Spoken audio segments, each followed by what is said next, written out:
مسلمانوں کے طبقات سیدہ کائنات ہونے کے ناطے، محمد کی بیٹی ہونے کے ناطے، علی المرتضیٰ کی بیوی ہونے کے ناطے، ساری کائنات کی سردار خاتون ہونے کے ناطے، حسن و حسین جو جنتی جوانوں کے سردار ہیں ان کی ماں ہونے کے ناطے، سارے مسلمانوں کی بیٹیاں مجھے آئیڈیل بنائیں گی، مجھے نمونہ بنائیں گی۔ اس علیہ السلام نے اپنی لخت جگر سیدہ کائنات فاطمہ الزہرا سلام اللہ علیہا سے پوچھا تھا، فرمایا کہ بیٹی ذرا یہ تو بتا کہ کسی بھی عورت، کسی بھی خاتون کی سب سے اچھی عادت کیا ہوتی ہے، سب سے اچھی خصلت کیا ہوتی ہے؟ تو سیدہ کائنات نے بڑا خوبصورت جواب دیتے ہوئے فرمایا کہ ابا جان آپ تو سارے علوم کے منبع و مرکز ہیں، لیکن جہاں تک میں سمجھتی ہوں کسی بھی عورت کی سب سے اچھی اور سب سے خوبصورت خصلت یہ ہوتی ہے کہ زندگی بھر کسی غیر محرم کی عورت پر نہ پڑے اور کسی غیر محرم مرد پر کسی عورت کی نظر نہ پڑے۔ فرمایا کہ کسی بھی عورت کی یہ سب سے اچھی خصلت ہوتی ہے۔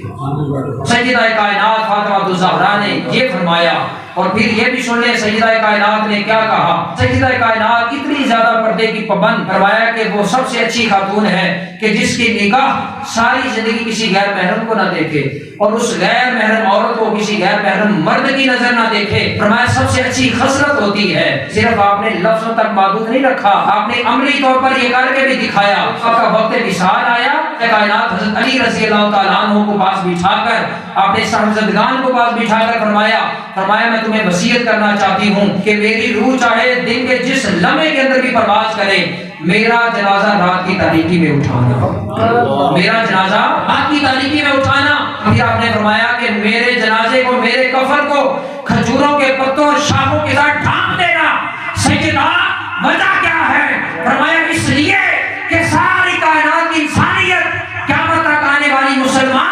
مسلمانوں کے طبقات سیدہ کائنات ہونے کے ناطے، محمد کی بیٹی ہونے کے ناطے، علی المرتضیٰ کی بیوی ہونے کے ناطے، ساری کائنات کی سردار خاتون ہونے کے ناطے، حسن و حسین جو جنتی جوانوں کے سردار ہیں ان کی ماں ہونے کے ناطے، سارے مسلمانوں کی بیٹیاں مجھے فالو کریں گی، مجھے آئیڈیل بنائیں گی، مجھے نمونہ بنائیں گی۔ اس لیے میں چاہتی ہوں کہ میرے جسم کو تو دور کی بات ہے، میرے کفن کے کپڑے کو بھی کسی غیر محرم کی نظر نہیں پڑنی چاہیے،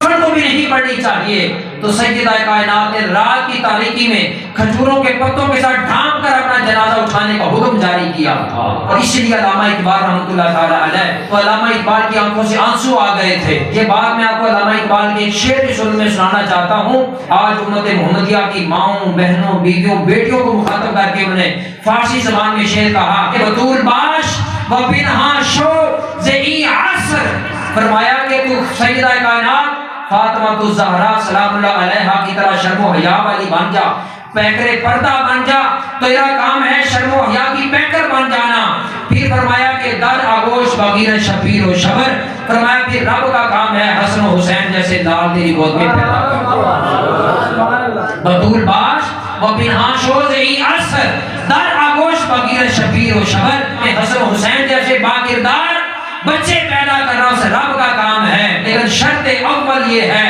کہ سیدہ کائنات فاطمہ الزہرا جیسی شرم و حیا کی پیکر کو تو بن جا۔ کہ ابا جان